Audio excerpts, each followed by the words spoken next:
우리 하나님의 말씀 함께 보겠습니다. 고린도후서 5장 20절의 말씀입니다.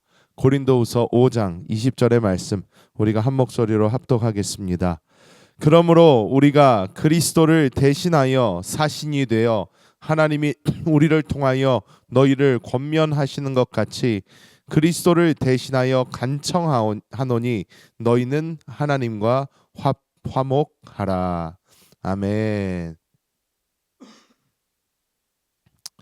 오늘 이 고린도후서 5장 20절의 말씀은 굉장히 흥미로운 이야기를 저희에게 하고 있습니다. 그리스도를 대신하여 간청한다, 간곡하게 청한다 라고 이야기를 하면서 결국 여기서 이야기하는 것은 하나님과 화목해야 한다, 이렇게 이야기하고 있습니다. 우리는 이 땅을 살아가면서 화목하게 산다라는 것이 얼마나 힘든 것인지 많이 경험하고 또 체험합니다. 교회 안에서도 모든 성도가 하나가 되어서 화목하게 나아가는 것, 가정 안에서도 사회 가운데서도 화목하게 나아간다라는 것은 참으로 쉽지 않은 일입니다. 우리가 이 땅에 살면서도 일을 하는 것, 많은 사람들이 일할 때 힘들게 하는 것이 무엇이냐? 일 자체가 고됨 이런 것도 있겠지만 사실 요즘 이 세상을 살아가는 많은 사람들은 직장이나 아니면 일터 안에서 다른 사람과의 이 관계가 너무 힘들다, 어렵다, 이러한 이야기를 많이 하곤 합니다. 가정도 마찬가지고 교회도 마찬가지입니다. 근데 오늘 이 말씀은 사도 바울이 이 고린도 교회에 보내는 이 편지에서 너희는 하나님과 화목해야 한다, 이렇게 굉장히 강렬하게 말씀하고 있습니다. 이 사도 바울이 이야기하는 화목, 이것이 과연 무엇일까? 우리가 말씀을 통해 함께 나눠보고자 합니다. 첫 번째로 하나님과 화목해야 한다라고 하는 것은 천연적인 우리의 생명을 처리해야 된다라는 이야기입니다. 이것은 무슨 이야기냐 하면 이 헬라어 원어로 화목하다라는 그 단어 카탈라소라는 단어인데, 이 카탈라소라는 이 단어의 뜻을 보면 바꾸다, 교환하다라는 뜻이 있습니다. 우리가 인간적 관계에서도 마찬가지고 하나님과의 관계에서도 마찬가지고 화목하기 위해서는 우리가 바뀌어야 된다라는 것을 이야기하고 있다라는 것입니다. 바뀌어야 한다, 바뀌어야 된다, 교환되어야 된다. 이것이 과연 무슨 뜻일까요? 우리는 보통 사람들이 나에게 맞춰주기를 바랍니다. 나는 원래 이러니까 다른 사람들이 나를 맞춰줘야 돼. 나는 원래 이래. 그러니까 다른 사람들이 나에게 맞춰야 돼. 라는 그런 생각을 참 많이 합니다. 근데 화목이라는 것은 다른 사람이 나에게 맞춰주는 것으로 시작되는 것이 아니라 우리 안에서 변화가 일어나는 것부터 시작을 한다라는 것입니다. 하나님과 우리의 관계가 있습니다. 하나님과 우리의 관계가 화목하기 위해서는 하나님과 나 사이의 이 관계에 기초적인 바뀜이 있어야 된다라는 것입니다. 그것이 과연 무엇이냐? 우리를 하나님과 화목하게 할 수 없는 것, 그것이 가장 큰 것이 무엇이냐 보면 우리 육신에 있는 우리의 옛 생명이라는 것입니다. 나의 옛 생명은 하나님의 말씀에 순종할 수도 없을 뿐더러 나의 이 옛 생명은 하나님이 원하시는 것과 가장 멀리 있는 것을 우리가 보게 됩니다. 로마서 8장 6절은 육신의 생각은 사망이요 영의 생각은 생명과 평안이다, 이렇게 이야기하고 있습니다. 우리 존재의 중심이 육신에 있을 때는 사망 가운데 있다라는 것입니다. 우리가 잘 알듯이 하나님은 생명이십니다. 생명이신 하나님과 화목하기 위해서는 우리는 이 사망에 거할 때 절대로 하나님과 화목할 수 없다라는 것입니다. 갈라디아서 5장 24절은 그리스도 예수의 사람들은 육체와 함께 그 정욕과 탐심을 십자가에 못 박았다, 이렇게 이야기하고 있습니다. 예수께서 십자가에 못 박히실 그때에 우리의 모든 것을, 우리의 육체, 우리 안에 있는 이 모든 것 십자가에서 이미 다 처리했다라는 것입니다. 우리가 나의 옛날 생명에서 하나님께서 나에게 주신 새 생명으로 변화되고 교환되지 않으면 절대로 하나님과의 화목은 나타날 수 없다라는 것입니다. 우리는 우리의 이 옛 사람을 나 스스로라고 착각하고 살 때가 참 많습니다. 이것도 내 성격이야. 이것도 내가 살아온 방식이야 하면서 나의 것이라고 생각하고 그것을 지키려고 합니다. 하지만 우리가 진정으로 깨달아야 되는 것은 우리가 지금 그렇게 믿고 있는 우리의 옛 사람, 우리의 이 육신 안에 있는 천연적인 모든 요소들, 이것은 우리가 이것도 다 나야 라고 받아들일 것이 아니라 이것은 그리스도 예수께서 십자가에 못 박혀 죽으셨을 때에 그리스도와 함께 십자가에서 처리된 나의 옛 모습이야. 이것은 더 이상 내 것이 아니야. 나의 유일한 생명은 주님께서 나에게 새로운 부활의 생명으로 주신 이 영 안에 있는 것이 나의 진짜 생명이야 라는 이 인식이 우리 가운데 굉장히 강해야 한다라는 것입니다. 그것을 위해서 우리 교회 그 새로 오신 이 로저 성도님이 늘 얘기하는 것이 있는데 제가 그것에 참 은혜를 많이 받습니다. 로저 성도님은 자꾸 뭐라고 부르냐면 이 옛사람을 내가 가지고 있는 캐릭터라고 불러요. 그러니까 내가 조종하는 뭐 게임 안에서든 어디든 이런 캐릭터, 내 옛사람, 내 캐릭터가 있다. 그런데 이 캐릭터는 내가 아니다. 이 캐릭터는 내가 아니다. 라고 분명하게 이렇게 이야기를 합니다. 우리도 그러한 입장이 되어야 됩니다. 여러분, 우리가 살아가면서 우리가 이것을 나라고 생각하면 내가 바뀌기는 정말 힘듭니다. 쉽지 않습니다. 이 옛 사람은 절대로 변하고 싶은 마음도 없고요. 이 옛 사람에 대한 우리의 어떠한 믿음이 있기 때문에 이 옛 사람을 우리는 꽉 움켜쥐고 놓지 않으려고 합니다. 하지만 성경은 정반대로 이야기하고 있어요. 이거 다 죽은 거라는 거예요. 우리랑 상관없다라는 것입니다. 이것이 절대로 좋지 않습니다. 우리가 이 땅에서의 삶을 살아갈 때도 마찬가지입니다. 우리 가장 가까이 있는 뭐 가족이 될 수도 있고 뭐 배우자가 될 수도 있고 자녀가 될 수도 있고 여러 가지 주변에 있는 인물들이 우리에게 있을 수 있습니다. 뭐 교회 안에서 우리 같이 신앙생활을 하는 성도들도 마찬가지입니다. 우리가 이런 많은 사람들과의 관계 속에서 내가 화목할 수 없는 그 이유들을 살펴본다면 우리는 뭐 여러 가지 이유를 만들어낼 수 있습니다. 저 사람은 그냥 나랑 좀 안 맞아. 저 사람은 나랑 좀 맞지 않아. 저 사람이 하는 어떤 행동을 보면 내가 가진 어떤 이상과 맞지 않아. 나는 원래 이런 사람이기 때문에 나는 저런 사람들과 뭐 어떻게 할 수 없어. 뭐 자녀들을 보면서 우리 자녀는 어떤 부분이 안 되기 때문에 아니야. 뭐 우리 배우자를 보면서 내 배우자는 저런 부분이 아니기 때문에 아니야. 나의 어떤 천연적인 부분을 우리는 자꾸 지키려고 합니다. 그리고 그 천연적인 부분이 공격받을 때에, 즉 어떤 사람이 이거는 좀 아니지 않습니까? 저거는 좀 아니지 않습니까? 라고 이야기할 때에 우리는 그것에 굉장히 화를 냅니다. 아니면 그것을 지키려고 합니다. 아니면 이거가 왜 틀리냐? 이거는 맞는 거 아니냐? 그러면서 그것을 자꾸 지키려고 해요. 근데 우리가 우리의 천연적인 부분을 지키려고 하면 할수록 어떤 역사가 일어나냐면 절대로 그 사람과는 화목하지 못하게 됩니다. 절대로 화목할 수가 없어요. 하나 될 수가 없습니다. 성경은 우리가 우리의 천연적인 부분을 그리스도 예수가 십자가에서 처리하셨을 그때에 처리된 것을 보고 그대로 받아들이고 믿고 나의 옛 것을 받아들이지 않고 그것을 오히려 멀리하며 우리의 새로운 이 그리스도 예수 안에 있는 이 생명을 나의 온전한 생명으로 받고 그것을 붙잡고 나아가는 것이 진정한 우리의 이 화목의 시작이라는 것을 분명하게 보여줍니다.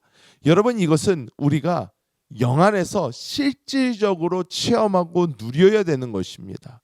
많은 사람들이 이론적으로만 압니다. 그리고 성경에 있는 어떠한 그냥 사상적으로 생각을 합니다.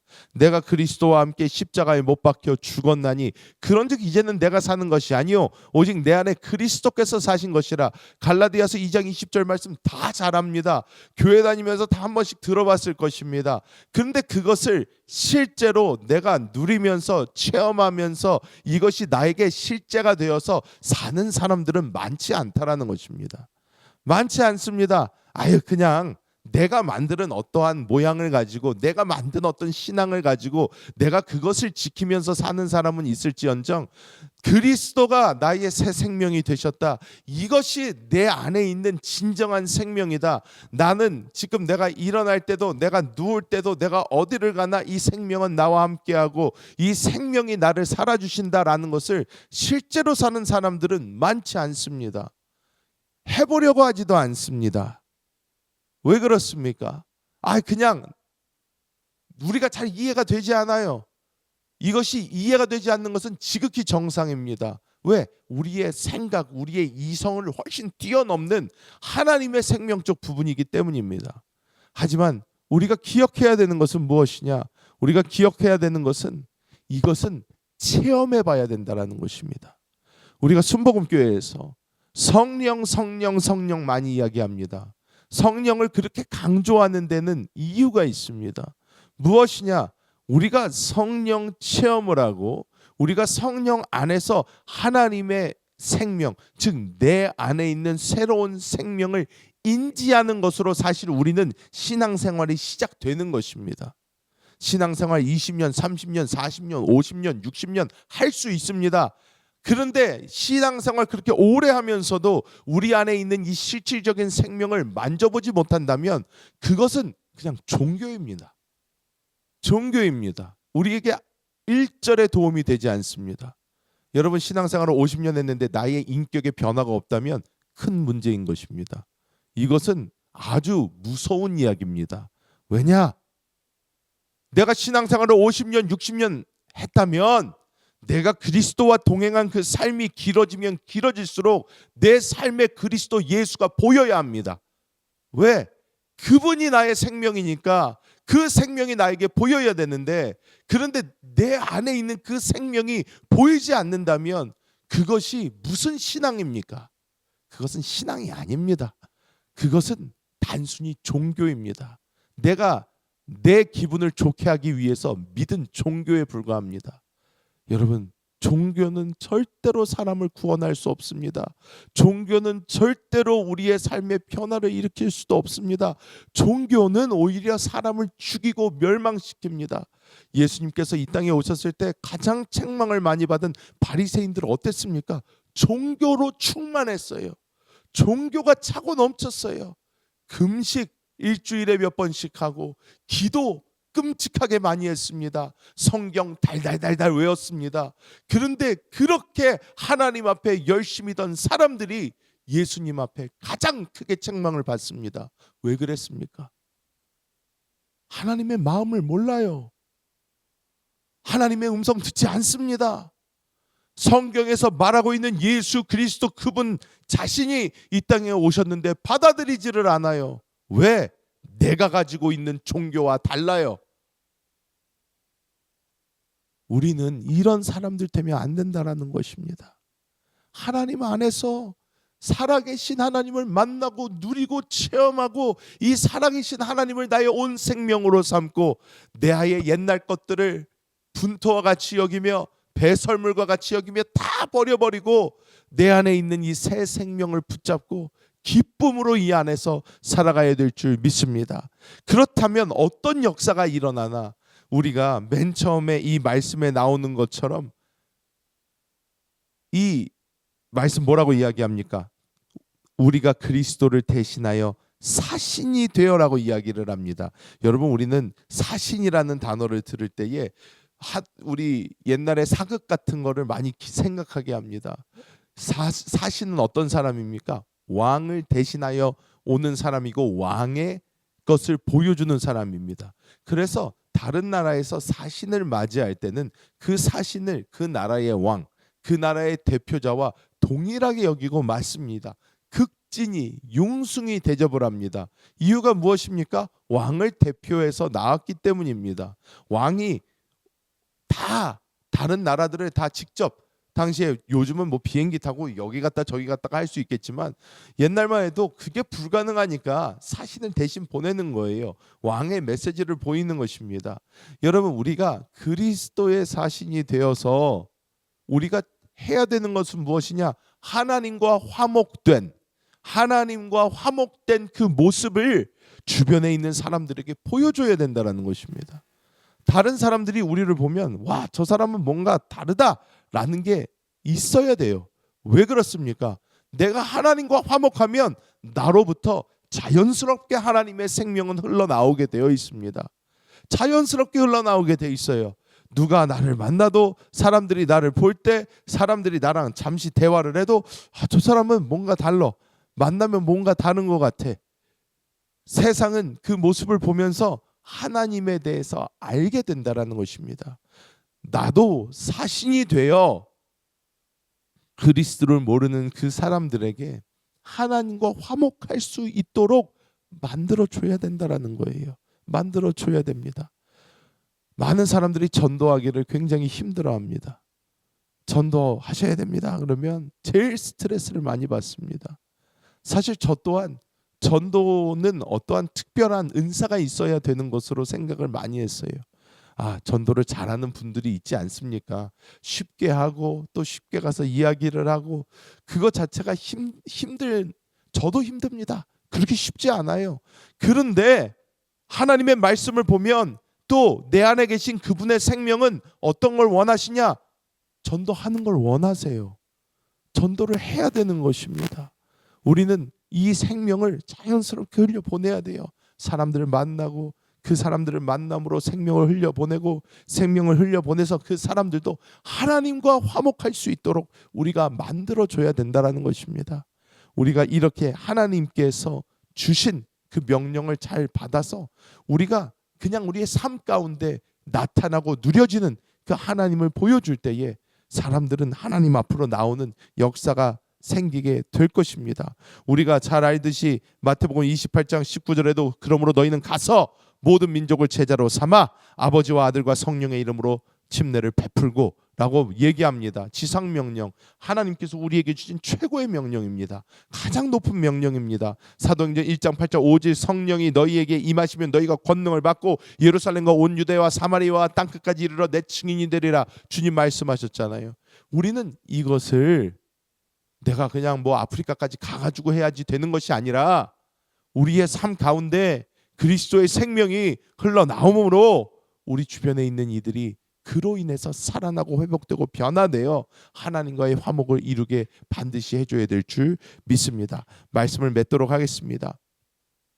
오늘 사도 바울이 우리에게 준 이야기는 굉장히 단순한 이야기가 아닙니다. 내 안에 있는 생명의 실제를 우리가 먼저 누려야지 할 수 있는 것이고 알 수 있는 것입니다. 우리 안에 예수님께서 새로운 생명을 성령으로 주셨습니다. 그리스도 예수께서 우리의 죄를 씻으시고 우리가 예수 그리스도를 영접한 그 순간 성령께서 우리와 한 영이 되셨습니다. 이제부터는 우리가 사는 게 아닙니다. 우리 안에 이 성령께서 우리를 살아주시는 것입니다. 이것이 우리의 삶의 실제가 되어서 날마다 나의 옛 생명을 붙들고 이게 나야 라고 외치는 것이 아니라 우리 안에 있는 이 새 생명을 붙들고 그 생명으로 살아가시는 우리 모든 성도님들 되시기를 예수님의 이름으로 축복합니다.